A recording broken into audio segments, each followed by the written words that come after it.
No mundo competitivo e dinâmico em que vivemos, gerentes executivos e líderes empresariais precisam entender a estratégia das organizações.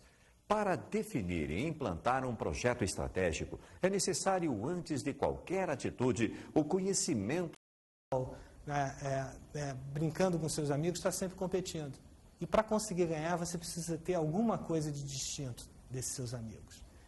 E o que é isso? Tá? O que é essa estratégia? Como é que a gente pode definir? Sobretudo, o que é estratégia no meio empresarial? A estratégia no meio empresarial precisa ser definida, precisa ser entendida. Vamos começar pelas definições e ver o que essas definições têm em comum e como nós poderíamos sintetizar essas definições. A seguir, vamos ter uma ideia de como a estratégia evoluiu ao longo do tempo. O próximo slide, então, apresenta uma primeira definição de estratégia. Chandler, que foi um grande historiador da estratégia, ele definiu em 62, uma época fértil para a estratégia, que a estratégia era a determinação das metas e objetivos de longo prazo de uma empresa e as linhas de ação de alocação dos recursos necessários para a execução dessas metas. Então, estratégia envolve uma coisa de longo prazo. Então, é difícil imaginarmos uma empresa como a Varig, de repente, virar um restaurante. Vamos lá no restaurante Varig comer uma pizza? Não dá. A partir do momento que ela se posicionou, entrou no mercado e se fixou nesse mercado, difícil será para a Varig ser outra coisa que não uma linha aérea ou algo relacionado com isso. Então, a estratégia e as ações que empresas como essas vão tomar são ações de longo prazo.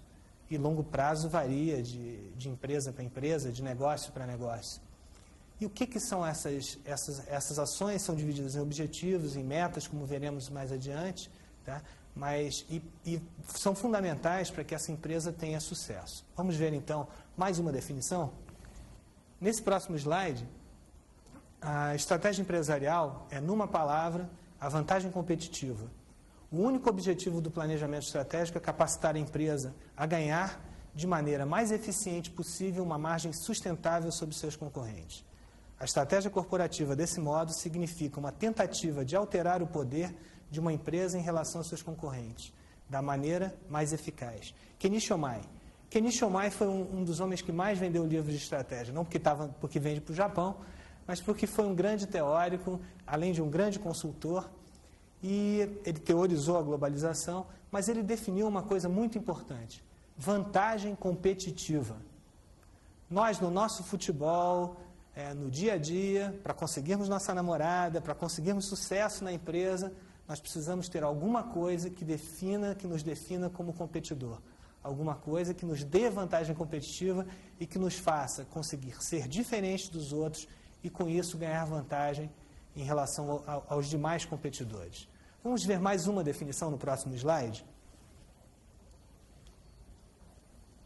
Essa definição é do Kenneth Andrews, um autor muito importante para a estratégia. Se vocês forem ver, é um autor que também está na década de 70. Ele define estratégia como o conjunto dos objetivos, finalidades ou metas e as políticas e planos mais importantes para a realização dessas metas, declaradas de modo a definir em que negócios a empresa está ou deverá estar e o tipo de empresa que é ou deverá ser. Nesse caso, Andrews acrescentou que esses objetivos, essas metas, vão definir em que negócio a empresa vai estar. Então, a empresa não pode estar em qualquer negócio, como eu falei da Varig, e também vai definir onde a empresa quer chegar. No fim das contas, para que serve a estratégia? A estratégia serve como, as ações e a estratégia servem como instrumento para que nós consigamos chegar a um futuro desejado. Futuro este que foi elaborado e está colocado em um plano, que é o resultado de uma estratégia, um documento que diz quais são os nossos objetivos e as etapas ou metas para lá chegarmos. Então, vamos sintetizar numa nossa definição pelo próximo slide? Então, resumindo essas definições e outras, a estratégia pode ser definida como um conjunto de meios que a empresa emprega para atingir seus objetivos.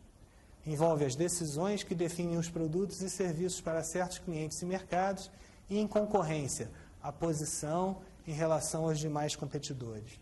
Então, em concorrência, a estratégia vai definir qual a sua posição em relação aos demais competidores. E mais, de que maneira eu vou chegar ao líder, ou se eu quero ser líder, ou se eu quero ser líder de um nicho, ou em que negócios eu quero estar, como a minha empresa vai se comportar em relação ao mundo. Cada vez mais o social e o ético está aí aparecendo, e normalmente as nossas definições são objetivos financeiros.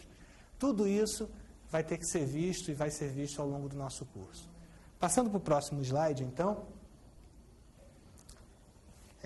Esse slide apresenta consegue ser distinta e diferente e competir de uma maneira mais efetiva em relação às outras. Uma ferramenta que vem da década de 70 e é muito utilizada e será utilizada nesse curso é a análise SWOT. A análise SWOT, o S e o W, significam forças e fraquezas. E as forças e fraquezas constituem uma força interna da empresa. Então, voltando à transparência, o nosso curso está muito fixado na estrutura de mercado estática, ou seja, nós fazemos uma fotografia do que tem do lado de fora da empresa e uma fotografia da empresa e traçamos a estratégia. No entanto, a estrutura de mercado é dinâmica. E pensando na estrutura de mercado dinâmica, como fonte externa, está muito na moda a administração empreendedora. Voltando à época do Schumpeter, lá atrás, a escola austríaca, empreendedorismo nunca esteve tão em moda. Aliás, as grandes empresas brasileiras e as grandes empresas do mundo sempre foram empresas que começaram por uma pessoa que tinha uma grande visão de chegar a algum lugar e conseguiram um novo negócio, um novo patamar de destaque e criaram grandes empresas. É assim para o Banco Itaú, que eu mencionei, para a Votorantim, e é o caso da Gol também, do Constantino Júnior, uma herança da Breda, lá do seu pai e outras empresas. No entanto, essa administração empreendedora ocorre num caráter dinâmico. E de que maneira a gente poderia elaborar uma estratégia trazendo a partir de um caráter dinâmico? Não existe, esse roteiro ainda não foi identificado. Com relação às fontes internas, também não. As fontes internas de recursos mutantes, nós também não conseguimos ainda elaborar um roteiro para fazer a estratégia. Então, para elaborar a estratégia, nós nos utilizamos de uma ferramenta chamada planejamento estratégico, que usam essas ferramentas estáticas. Mas se o mundo é dinâmico, de que maneira, por que elaborar então uma estratégia com uma ferramenta estática? Por que não então tentar uma ferramenta dinâmica? É muito difícil uma ferramenta dinâmica. Um outro autor, um grande estrategista, Henry Mintzberg, criticou o planejamento estratégico há algum tempo atrás. E criticou justamente por essas, não só por ser estático, mas por se tratar de um órgão central da empresa e que não levava em conta os aspectos dinâmicos. Vamos tentar mudar isso nesse curso. Nosso planejamento estratégico será um planejamento participativo, para que todas as pessoas, ou o máximo de pessoas que influenciem no resultado da empresa, participem desse planejamento. Pode demorar um pouco mais, mas com certeza será mais efetivo. Ainda assim, ele é um planejamento estático. Nós tiramos uma fotografia de um momento para tentar, e do passado, para tentar estabelecer um futuro. De que maneira torná-lo dinâmico? Torná-lo dinâmico através de uma ferramenta que acompanhe a implementação e que acompanhe a sua execução de forma a que possamos controlar essa execução e saber quando devemos voltar a esse planejamento, ou seja, torná-lo atemporal. Nesse próximo bloco, nós estaremos vendo o que é o planejamento e como ele é importante para a estratégia e para a elaboração da estratégia. Obrigado e até o próximo bloco.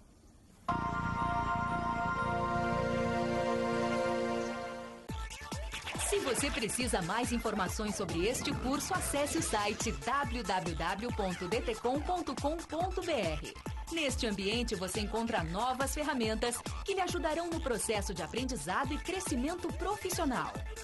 Além dos links relacionados ao tema da aula, o site apresenta uma avaliação do aprendizado, salas de chat com especialistas e suporte através de tutores e monitores.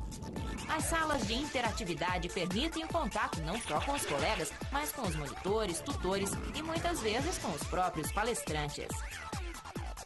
Use também nosso DTCall 0800 703 3180. Neste número, além das informações que você precisa, a DTCom disponibiliza suporte técnico e de internet, gerenciamento de contas, qualificação e atualização do banco de dados, o televendas e vários outros serviços. O atendimento pelo DTCom é de segunda a sexta, das 8 às 20h30 e aos sábados, das 10 às 16 horas. Rede DTCom, líder em conhecimento corporativo.